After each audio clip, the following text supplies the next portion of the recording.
All right, hello, welcome. This is a little impromptu fasting productivity session. I'm Dr. Zimmermann. If you're new here, if you're just checking in, real nice to have you with us. I was a little bit inspired to do this session by a very kind new viewer of the channel. They have the best name, For the Good of Humanity. Check out some of their comments.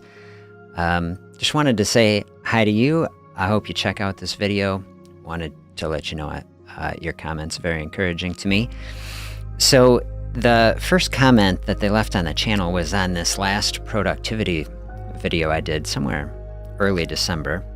And that was such an interesting session. That also just kind of came to me. I said, I was trying to turn a day around. I was having kind of a negative day. And I said, you know what? I'm going to go live and just dive in, help people get some work done myself. And if you're interested in checking out a thoughtful space, that was early December, was a really cool space. Got a lot done. I've had some good feedback on that. And today is not a day like that. I'm having a great day. I'm getting all kinds of stuff done. And I was reading through these comments and I said, well, why not just go live and get some music on and, put it out there and see what happens with it again. So the way this session is going to work, I've got a bunch of projects that I want to get done. Do you have stuff that you're looking forward to getting done? Do you need some momentum in your week? I was reading an article yesterday that this Friday coming up is called like Quitter's Friday, which is like everybody, well, not everybody, they said like 25% of people who set a New Year's resolution already giving up on it by Friday. And that's wild to me. What the vibe I want to have for this channel, the goal that I have for everybody for this channel, trying to burn up blood sugar, lose weight, get ourselves super healthy, practicing fasting, getting on autophagy effect, healing our metabolism. This is the type of thing that, okay, we're just starting, I feel like we had a New Year's resolution, maybe we're moving toward it. And the idea that we have a Quitter's Friday, I was like, I want to help people move beyond that. I want to help people win, all of 2025. And so part of what I'm going to be doing is trying to create spaces over the year where people can do that. Jennifer is here. Hello. Real nice to have you with me. How are you today? So that's the idea that we're going to do in this space. I've been doing the live session on Sunday. And one of the things I've got to do this week, get ready for the live session on Sunday. And so as I'm working on that, I said, why don't I just do it live? And, as I'm working on this, setting things up, of course, if people have ideas, I'm very open to, creating the type of space to be most helpful for everybody that's coming here. So I'm going to be working on the Sunday live stream. I'm going to throw a timer up on the screen for half an hour. We're going to head through. And, I am a big believer in time blocking for productivity. I should look it up. That's what I said last time. Something like Pareto's Law, that work will expand to fill the time we give it.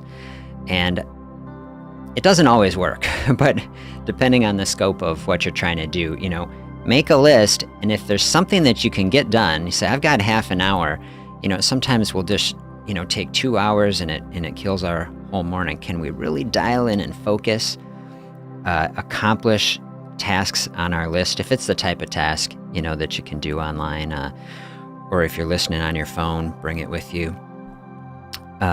So I'm going to get some emails and planning the live session. We'll see if we can get all of this done here together. From my experience, a fasting space is often one of the most productive times. Not only just saving the time, say if I'm not eating, can we save that time that we don't have to be getting food, preparing food, cooking, cleaning, all this sort of stuff. But then just that mental space where we've opened up that space, and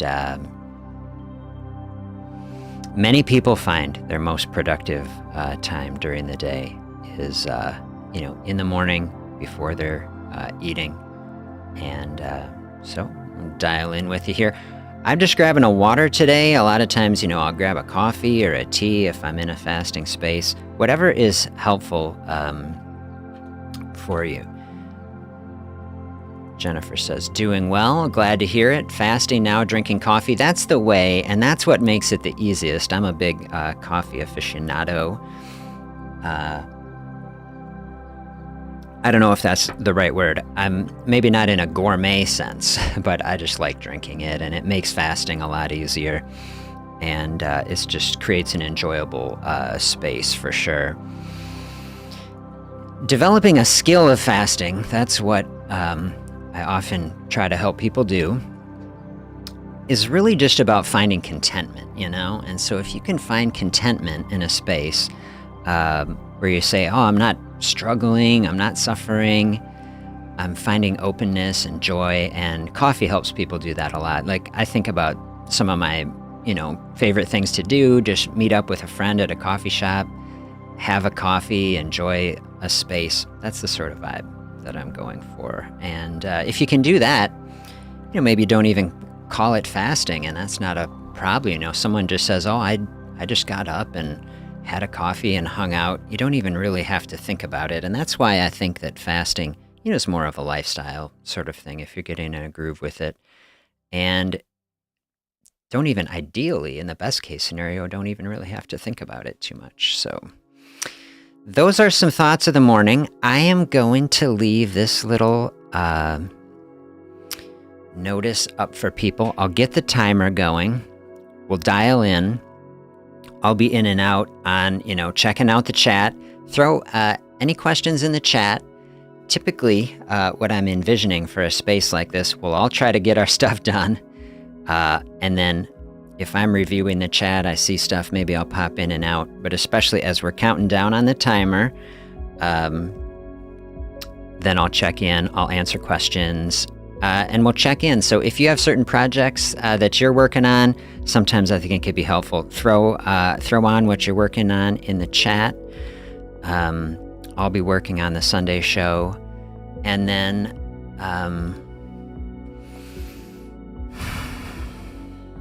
yeah, we can reconvene and we'll share notes as far as what have we accomplished.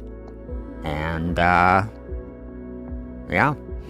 Otherwise, think doing versus being. I'll have the chill music on. We can always dial in. Sometimes just giving ourselves permission to be in a space, have some music going, maybe relaxing is the thing that you need to do. So just hang out. It's all good. No pressure to, have to dial in or accomplish anything. So use the space however it's most helpful. And see if we can get the timer going here. Yes. All right. Nice to be with you here. I will catch you on the other side of the break.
All right.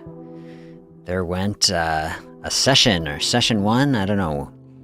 I didn't have a plan. How many times will we go around? I'll see. My list still has stuff to do. How are you doing with yours?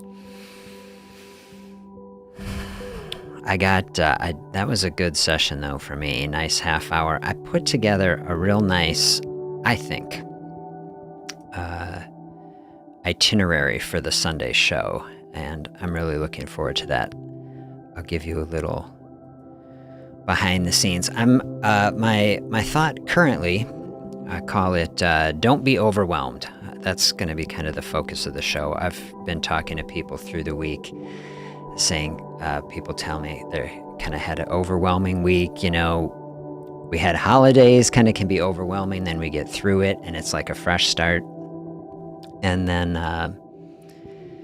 you know, anytime we move in a new direction, right? We try to start a new project, there's usually kind of an initial surge, and then there's kind of a dip, right? And there's a space where it's like, to actually make a change, to actually move in a new direction, we still have to deal with, all these different things. And so I was reading this article, I think, did I say even when we started that this Friday is like Quitter's Friday, like a quarter of people who made a New Year's resolution already stopping. So I think that'll be a good Sunday focus. Like, don't be overwhelmed. I like the analogy I was leaning into this fall, like starting out on a marathon. Most people who fail a marathon, who are like actual runners, they go out too fast, they burn themselves out. This is what I've been trying to help set up. I've had some of these sessions creating a vision, creating a plan, identify the steps. Anyway, I think this is going to be it's going to come together nicely. Jennifer says, does decaf coffee help to suppress appetite like a caffeinated coffee? Well, the interesting thing about decaf is that it still has caffeine in it. So like when you look up the actual milligrams of caffeine, a decaf coffee is like about as much as like a green tea or a black tea, something like that. So it's like low caffeine, but not no caffeine. And so caffeine in general is an appetite suppressant naturally for people. So absolutely, you can have a great appetite suppression effect from decaf coffee, just like a regular coffee. Now, a regular coffee maybe has 5 times more caffeine. So, it's a lot more. It's not like just a little bit less in a decaf. It's like, 80% reduction or so. And having a coffee, having a tea, just drinking water, a big part of appetite suppression effect you can get just from water. Like a lot of what we experience as hunger is actually thirst. And as we drink something, anything, that's coming into the body, a lot of stuff is happening in the body. The body is sensing that things are coming in. We got nerves and communication all the way through into and throughout the GI system. That's, things are stretching out and hitting all these sensors. And, how we feel full, how we feel content, a lot of this is controlled hormonally. How we know we've eaten. There are satiety hormones in the body. A lot of, most processes in the body ultimately controlled by hormones. A lot of what we're trying to do is we're trying to lose weight and get healthier, get our metabolism, get our hormonal structure in a healthy, balanced, content, neutral sort of space. So just staying hydrated does that, even without the caffeine. The more caffeine you add, the stronger that, stimulant effect and that appetite suppression will be. But you're talking right now to somebody who's gone through a number of cycles of overdoing it on caffeine. Caffeine can be addictive, and I've definitely gone through cycles of burning out and crashing and having to dial it out. And for me, I, after many years of cycling through that sort of process, have really found a lot of benefit from decaf coffee. And I do half calf a lot, which to me is a nice balance. And that has kind of kept me on a good track. So there's no right or wrong with it, you know? Some people, you know, I got friends who are drinking espresso before bed and it doesn't bother them. To me, I couldn't sleep. If I was having caffeine late, I would be kind of jittery lying in bed, not being able to sleep. So I couldn't do that. And so, you know, I have some days where I just have water or an herbal tea. If I'm feeling anxious or overwhelmed, personally, I will just stick, you know, on a caffeine-free, and that can help you get through a fasting space. But I tell people, you know, use the amount of a caffeine that you want, that helps you to feel good, that is helping you get through a fasting space that you enjoy. That's kind of how I approach it.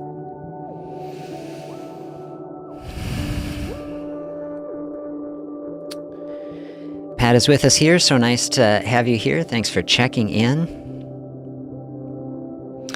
Half calf and back on 18.6. Happy to hear that. I hope that's going well for you. I hope you're having a good week here. Jennifer doing OMAD. Fantastic. I hope you're having a good experience with that. OMAD is just such a powerful framework, and I do love it, and seen so much good. Both, you know, 16.8, 18.6, OMAD. These are like, you know, levels 1 and 2 to me in a fasting paradigm. I kind of have level 0 for people, which would be like people not quite on the, not quite having the mindset, say, oh, this is too much to think of fasting at all. Level 0 is kind of like just dial out the snacks and have some food-free space, at least between meals. That's like a space to start. That's a thoughtful sort of way to look at it. And then level 1, get that 16.8, 18.6 sort of thing going. Then you're getting that 16 to 18 hours of food-free space. Even in that amount of space, you can start getting into some autophagy effect. You can really start dropping the insulin. You can really be making a lot of progress on blood sugar, getting into some, you know, initial ketone production. And I love that. And then, you know, level 2, dial into OMAD. Then you're starting to really open up a lot of space. And yeah, what a beautiful thing to do. Using this time to prep my meals for tomorrow. Fantastic. I'm a huge advocate. Try to, plan ahead, get things prepared.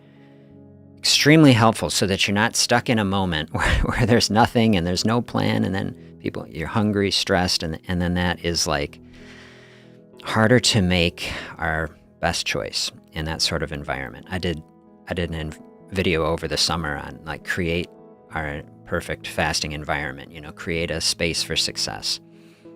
And, you know, a perfect fasting environment, a lot of times I'll end up in this sort of space. I'm talking, you know, on a live or a video or just to someone, and it's so interchangeable to me where I say like a fasting environment or like a healthy eating environment or a food environment, and I might even feel like I'm stumbling over myself and saying I'm trying to tell someone like how to fast, and then I'm just saying like, well, you eat this and you eat this and you eat that. Like, to me, it's just two sides of the same coin, you know? Like, if someone gave you a coin, it's got heads and tails, but you say, well, I just got one coin. And to me, it's like we have periods of healthy eating and we have periods of fasting, and it's the same thing really, you know, because we have to be eating, and, you know, we really have to have some fasting, you know, even if it's just sleeping, you know. We have spaces without food. And so what is the balance of those things? Healthy eating, proper fasting space, and planning ahead. Super good. I like to kind of soothe into fasting. Yep. Switch up the diet, do some keto carnivore for a number of days ahead of time to avoid craving and insulin spikes. That's a perfect way to do it. That's what I recommend. I did a podcast a couple weeks ago. I was talking with a thoughtful interviewer. I'll have that. I think I'll post it on Friday, maybe. real nice discussion. Got into the very interesting clinical study that I ran while I was at the university. Like on the study, we had very specific protocols that we had to follow. Like people had to start the study. Everything kind of had to happen at once. It wouldn't really have to happen this way if it wasn't in such a controlled setting. But we put people on a very low carb, keto level diet.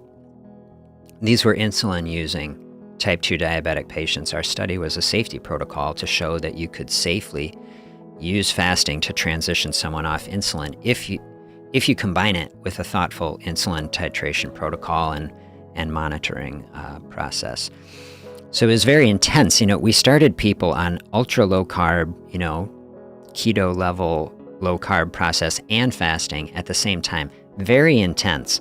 And that's not how I approach it in my consulting practice. I have people do what you're suggesting. Dial in some low carb eating. Stabilize the insulin. Stabilize the glucose. Get the hunger cravings under control. Much easier than to dive in. And if someone has type 2 diabetes, if someone's on insulin, then it smooths out the transition too. You can reduce a lot of insulin just from doing the low carb eating. And then it's a much easier step when we drop in and add the fasting interval. So yeah, perfect. Hope that is going well for you. So nice to have you all here. I'm gonna dial in and do another session. I'll give it a little space here. Other questions people have, happy to answer now while we're in the break. And I think I'll probably, looking at the clock, I'll probably do one more session. And then my son will be coming home from school, have some lunch with him is kind of my plan. And in that meantime, so I got the Sunday show planned, and now I've got a whole list of emails that I'm gonna be getting to.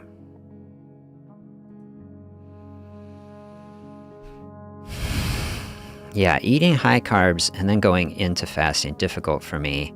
Yeah, and then you really do, you set up, really this tension in the body, and it doesn't feel good. I kind of feel it or think of it. I used to have this old car that it was a manual transmission, and it was like every time it was, I paid $1,500 for this car, and it was kind of when I was in college. And it was like every time I would shift it into fifth gear, getting on the highway, it would just shake like that. It was very disconcerting. And sometimes I feel like that. If you're eating like high carb and then you're like go in and try to fast, it's like that sort of thing. It's like this car is not quite working. The system is shaking, and it just feels unpleasant in the body. You want to create, that smooth easing into it sort of thing where everything calm and settled, and definitely dialing down the processed foods, the higher carbs, really is a nice way to ease into. Anyone can do it. It's not that it's dangerous per se, unless you're taking a lot of blood sugar or blood pressure drugs. Then is when I tell people you really, really have to ease into it. Really got to keep in good touch with your medical team. But if you don't have that scenario, why make things more difficult than it has to be, though? Like take the easy path. And we got a long thing. Like I'm trying to set up for Sunday. We want to be winning the year. We got 365 days. We don't want to burn ourselves out. We want to be kind and gentle and thoughtful to ourselves. And that's the way we're going to make it sustainable. Move through the year, find joy on the journey, and yeah, perfect.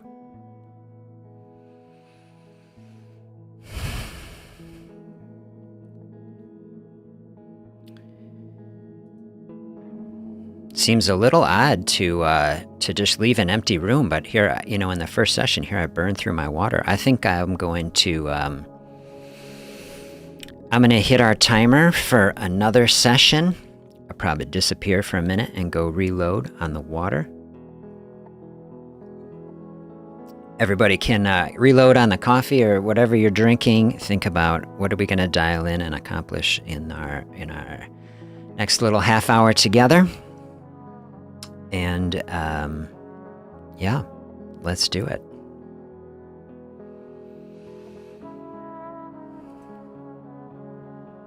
All right.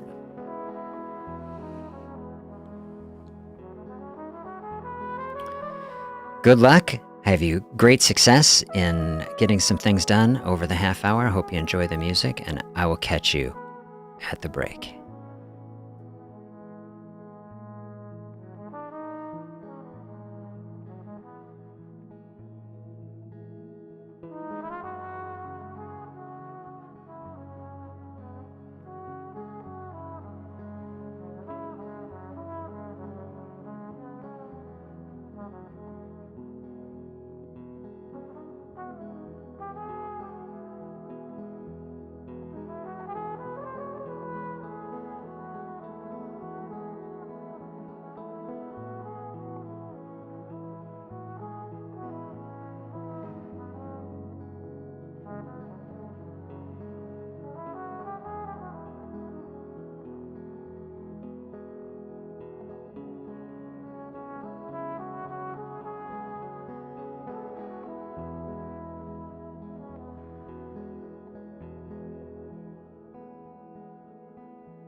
All right, well, I am running into the noon hour, and here my son is home. I think I'm going to dial off our little space a couple minutes early. Real nice to have you here with me. Glad you like this space and glad you could connect with the channel. Real nice to have you here. Hope you enjoy the videos. Very happy to have any feedback that you have on them. You know, if you run through the catalog, you kind of see the progression. You know, it's been a year and a half since I've put some of the first ones on, and you know, just working on building out this process. So I'll be very happy to hear what you think, and if you have ideas for directions of ways that you would like to see things go, of course, happy to hear and see if it works to join me. I'll be back live on Sunday morning, 8:30 Central, and we'll go through this little program I put together here, and got a few other videos coming out this week. We will see probably Friday. And yeah, I won't jump quite off. Any other questions here at the end?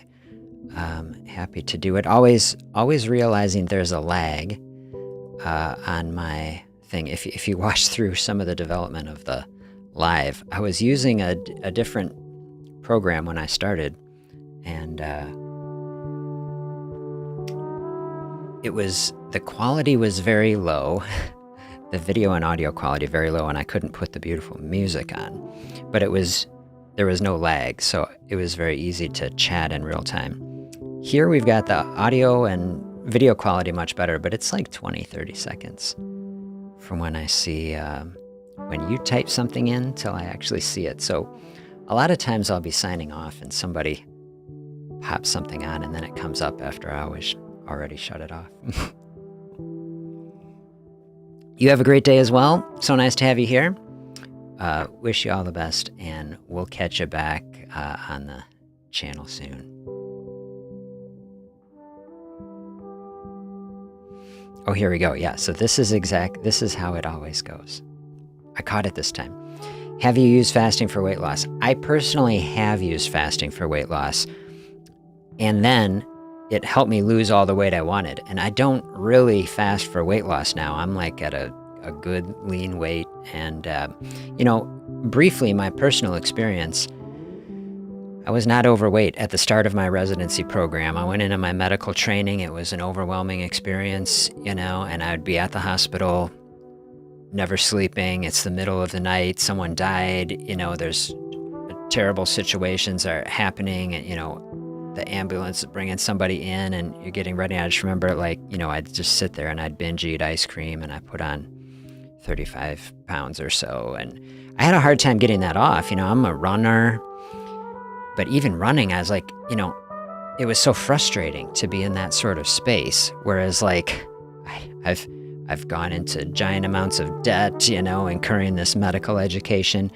And I like, it didn't teach me anything that actually functionally helped me, you know, routinely get people able to lose weight. And even for my personal self, I think I'm running and doing all this, and I'm trying to eat healthy foods, and I don't even eat many desserts. And I was like, how is it so hard to lose this weight? And it wasn't until I found fasting that everything kind of clicked for me. And then I started studying it and practicing it, and that helped me, you know, burn off all the extra weight. And now I'm at a good lean weight, and you know, exercising and active. I use fasting now, I think, as a health practice for myself. Stuff like this, right? Personally, I'm trying to find mental clarity. I'm trying to get stuff done. You know, I'm building Simple Fasting is my vision for it, is a company that just helps people do it, you know? And by company, I mean, I'm putting out free educational content. I'm creating resources. I do have a private community where I sell, you know, $24 a month, I think, where people can connect in. And then we do stuff like this there. Every week I'm live streaming to a private group of people, having, you know, private chat, more intimate setting than just being out on the web. And then I do personal consulting. I'm medically licensed just in Wisconsin, so I do personal consulting for people in Wisconsin. I'm building out that sort of practice. In Wisconsin, I'm running my insulin reduction and elimination protocol. And, that's what I'm really trying to key in on. That requires a lot of work. And so consulting, I'm doing that. So online community, consulting, and then, I'm trying to just put as much as I can out into YouTube so that we can help as many people, for free. That's my biggest vision, right? Is like that this practice has been so intimidating for people. I try to take everything and scale it down and really turn fasting into a mental health practice as much as anything. Finding a mental space of peace and contentment, that is like the smoothest path to weight loss that I've found. So I hope you experience that.